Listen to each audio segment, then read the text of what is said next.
አዎ ሐኪም ቤት ሄደን የኤክስሬይ ፎቶ ስናነሳ አንድ የምንጠብቀው እርግጠኛነት አለ። ማለትም ልክ እንደ ምህንድስና ስራ ነው ብንል ይቀላል። አዎ በጣም ጥቁርና ነጭ የሆነ መረጃ ነው የምናገኘው። ልክ ነሽ። እጅ ቢሰበር ያ የኤክስሬይ ፎቶ የተሰበረውን ነጭ አጥንት በግልጽ ያሳያል። ዶክተሩም በቀጥታ እያመለከተ ይኸው እዚህ ጋር ነው የተሰበረው ብሎ ይናገራል። አየሽ፣ የተሰበረ ወይም ያልተሰበረ ምንም የሚያሻማ መረጃ ነው። አዎ ምንም ጥርጣሬ አይተው። ግን ይህንን ጥያቄ እናንሳና ይህንን የኤክስሬይ ማሽን ወስደን ስለ እግዚአብሔር መኖርና ማንነት ብንመረምርበት።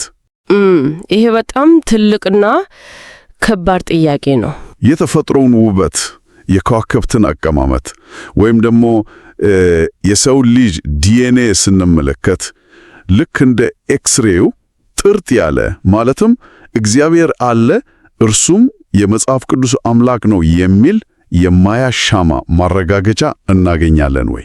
እንግዲህ በተለይ ለክርስቲያን አማኞች ተፈጥሮን ማድነቅ እና ከዛ ተነስቶ የፈጣሪን ታላቅነት መመስከር በጣም የተለመደ ነገር ነው።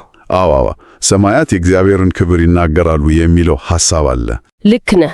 ነገር ግን በፍልስፍናው ዓለም ምን መሰለህ፣ ይህንን የተፈጥሮን ውበት እንደ ፍጹም ማረጋገጫ መጠቀቅ ያልተጠበቁና ምናልባትም አስደንጋጭ ድምዳሜዎች ላይ ሊጥለን እንደሚችል ብዙዎች አይገነዘቡም። እናም የዛሬው የጥልቅ ትንታኔያችን የሚያጠነጥነው እዚሁ የውጥረት ነጥብ ላይ ነው።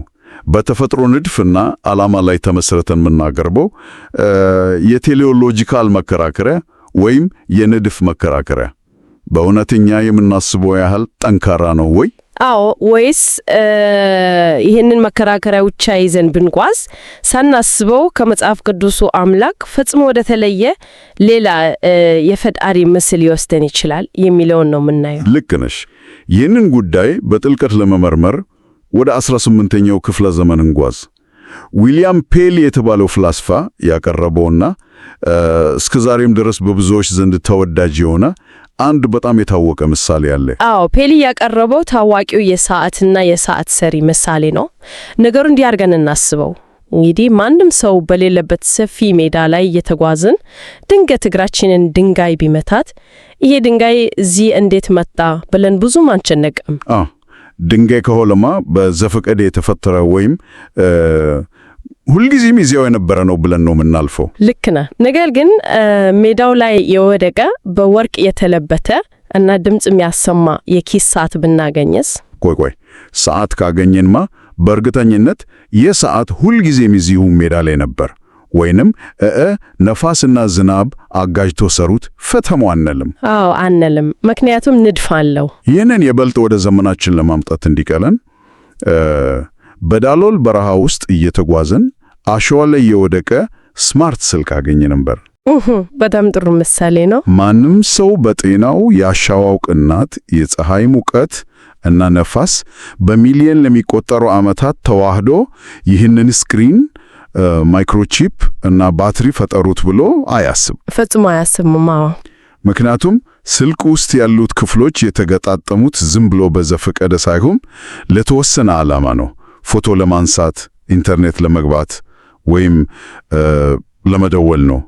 ይህ ግልጽ የሆነ ዓላማ እና ንድፍ ደግሞ ንድፍ አውጪ እንዳለው ይነግረናል። አየሽ፣ በትክክል። እንግዲህ ፔሊም ይህንን ነው መሰለህ አንድ ነገር ንድፍ አለው የሚያሰኘው የክፍሎቹ ውስብስብነት ብቻ ሳይሆን ክፍሎቹ ለአንድ የተለየ ዓላማ ተናብቦ መስራታቸውን። አዎ፣ የሰዓቱ ጥርሶች አንዱ ከአንዱ ጋር ተያይዞ ሰዓት ለማሳየት ይሰራል። ልክ ነህ። ይህንን አመክንዮ ከያዝን በኋላ ፔሊ እይታችንን ወደ ሰፊው ዓለም እንድናዞር ነው የሚጋበዘው።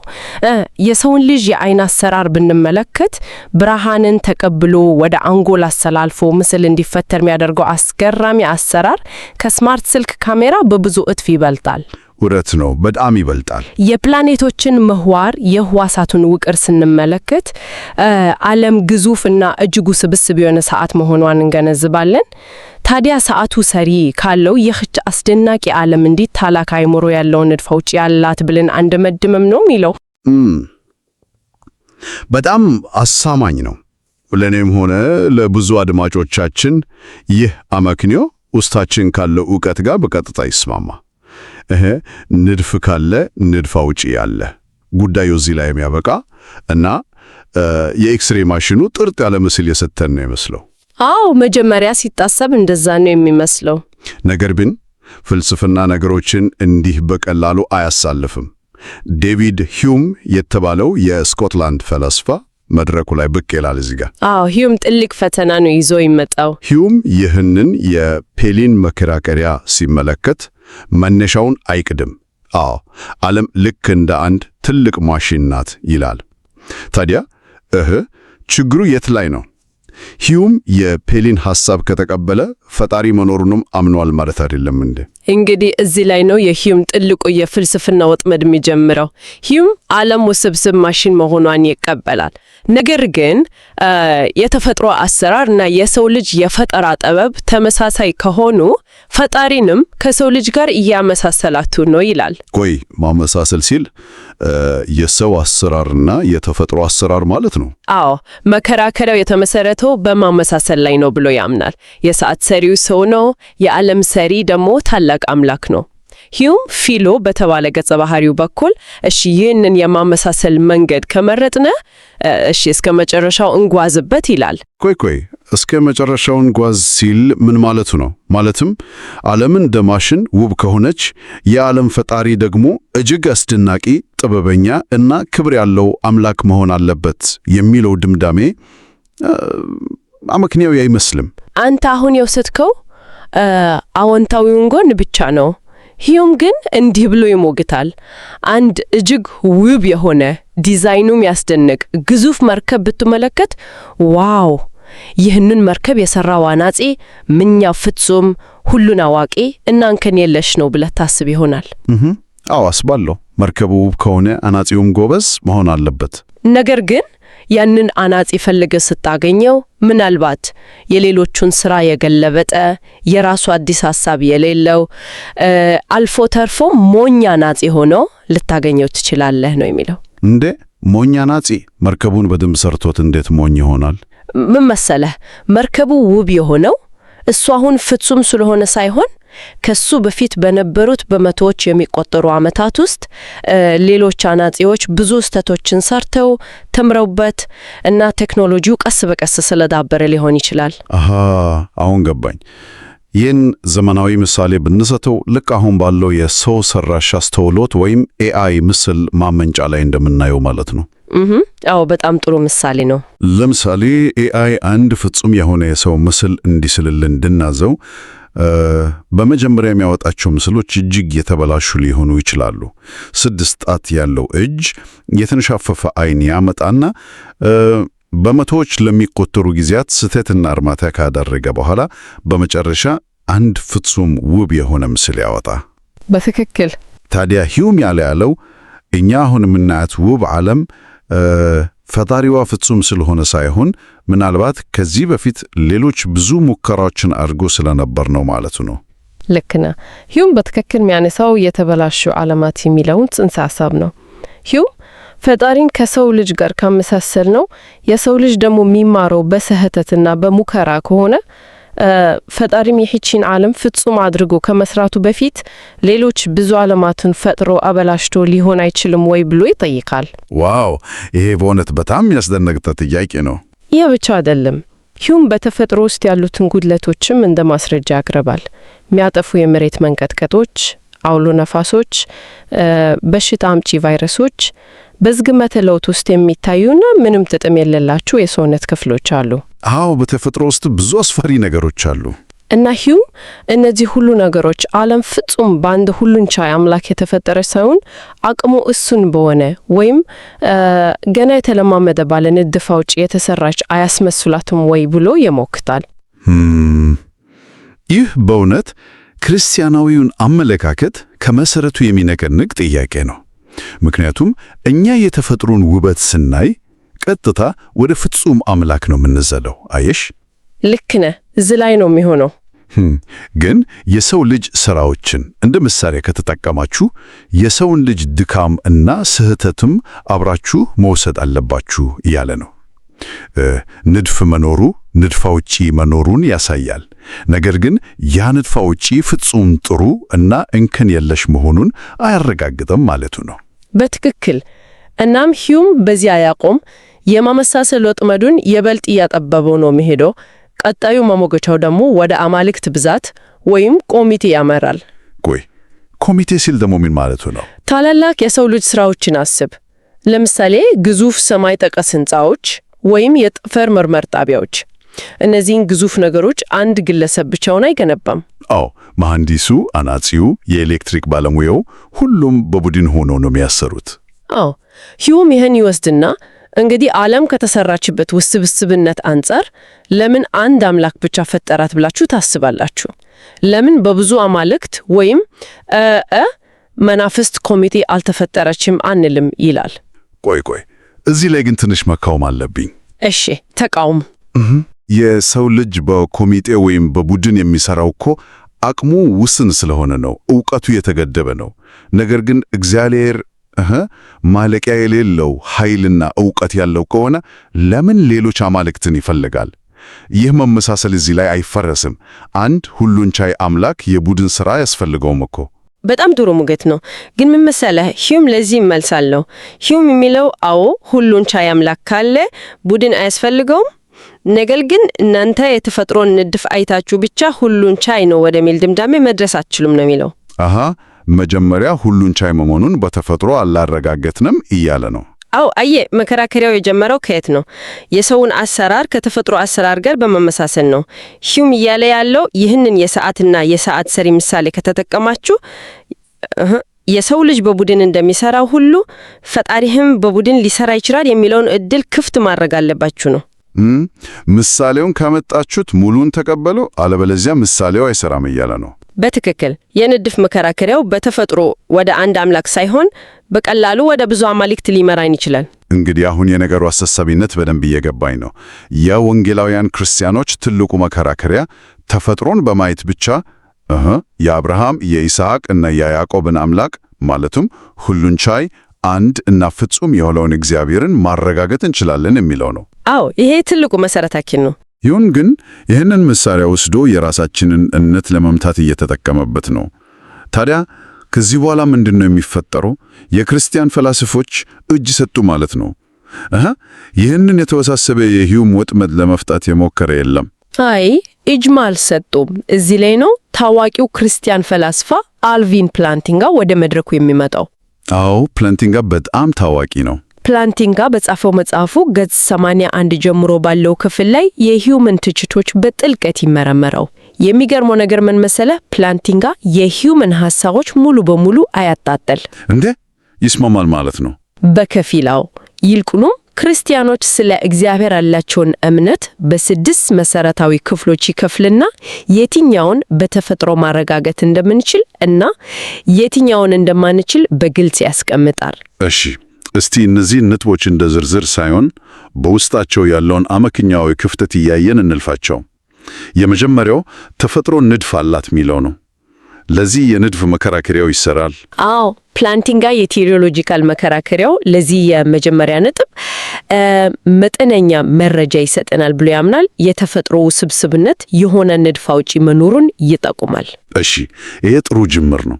ነገር ግን ከዚህ አልፎ ወደ ክርስትናው ዋና መሰረቶች ስንመጣ መከራከሪያው ፈጽሞ ይወድቃል ብሎ ያሳያል። ለምሳሌ የክርስቲያኖች ሌላው እምነት እግዚአብሔር ዓለምን ከምንም እንደፈጠራት ወይም በላቲኑ ኤክስ ኒሂሎ ፈጠራት ብሎ ያምናሉ። አዎ ከምንም መፍጠር ትልቅ የእምነታችን አካል ነው። ታዲያ የሰዓት ሰሪው ምሳሌ እዚህ ላይ አይሰራም? ፈጽሞ አይሰራም። የሰዓት ሰሪው ምሳሌ አስብ። ሰዓት ሰሪው እኮ ብረቱን፣ መስታወቱን እና ፕላስቲኩን ራሱ አልፈጠረም። ከነበረው ጥሬ ዕቃ ላይ ነው የገጣጠመው። እዚህ ላይ በደንብ አየሁት። የሰውን ልጅ አሰራር ከተፈጥሮ ፈጣሪ ጋር የምናመሳስል ከሆነ መደምደሚያችን መሆን ያለበት የዓለም ፈጣሪም ዓለምን የሰራው ቀድሞ ከነበረ ጥሬ ዕቃ ላይ ነው እንጂ ከምንም አይደለም ወደሚል ስህተት ነው። ልክ ነህ። አየህ፣ የሰዓት ሰሪው ምሳሌ ፈጣሪ ከምንም ለመፍጠር አቅም እንዳለው ፈጽሞ ሊያሳየን አይችልም። ይሄ በጣም አስገራሚ ነጥብ ነው። ሌላውስ? ማለትም ክርስቲያኖች እግዚአብሔር መንፈስ ነው፣ ሥጋና አጥንት የለውም ብለው ያምናሉ። የንድፍ መከራከሪያው እዚህ ላይስ እንዴት ነው የሚወድቀው? ይህም በጣም ግልጽ ነው። የምናውቃቸው ማናቸውም ንድፎች ማለትም ሰዓት ሰሪዎች፣ መሐንዲሶች፣ ሰዓሊዎች ሁሉም ሥጋዊ አካል አላቸው። አንጎል፣ እጅ እና ነርቭ አላቸው። ሁሉም በቦታና በጊዜ የተገደቡ ናቸው። ሁሉም ሰዎች ናቸው። ታዲያ የሰዓቱን መገኘት አይተን ሰዓት ሰሪው አካል አለው ብለን እንደምንደመድመው ሁሉ የዓለምን ንድፍ አይተንም የዓለም ፈጣሪም እንደኛ አካል አለው፣ ምናልባትም ራሱን የቻለ ቁሳዊ ተፈጥሮ አለው፣ ወላጆችም ሊኖሩት ይችላሉ ወደሚል ድምዳሜ ነው የሚወስደን።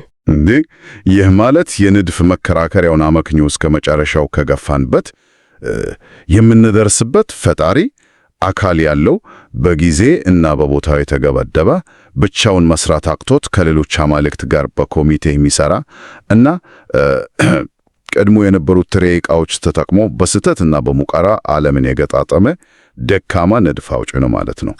አመክንዮም ይወስደን እዛ ጋ ነው። ይህ ደግሞ ከመጽሐፍ ቅዱስ አምላክ ጋር ሰማይና ምድር ነው። ፕላንቲንጋ ይህንን ክፍተት ነው እንግዲህ እያሳየን ያለው። በትክክል አየ። ፕላንቲንጋ የሚያሳየን የዚህን መከራከሪያ እጅግ ውስንነት ነው። የተፈጥሮ ንድፍ አንድ አይነት ፈጣሪ መኖሩን ሊጠቁም ይችላል። ነገር ግን ያ ፈጣሪ አንድ መሆኑን፣ ፍጹም መሆኑን፣ ሁሉን አዋቂና ሁሉን ቻይ መሆኑን፣ አካል የሌለው ዘላለማዊ መንፈስ መሆኑን በተፈጥሮ ብቻ ማረጋገጥ አይቻልም። እውነት ነው። ፕላንቲንጋ ከሂዩም መደምደሚያ ጋር የሚሰማው እዚህ ላይ ነው። የንድፍ መከራከሪያው ብቻውን ስኬታማ አይደለም ወይንም የክርስትናን አምላክ አያረጋግጥም ይላል። እንግዲህ ይህ ለወንጌላውያን ክርስቲያኖች እጅግ ከባድና አሳሳቢ የፓራዳይም ሽግግር ነው። ምክንያቱም ብዙዎቻችን በእምነት መከላከያ ትምህርታችን ላይ ተፈጥሮን እንደ ትልቁ መሳሪያ አድርገን ነው የምንጠቀመው።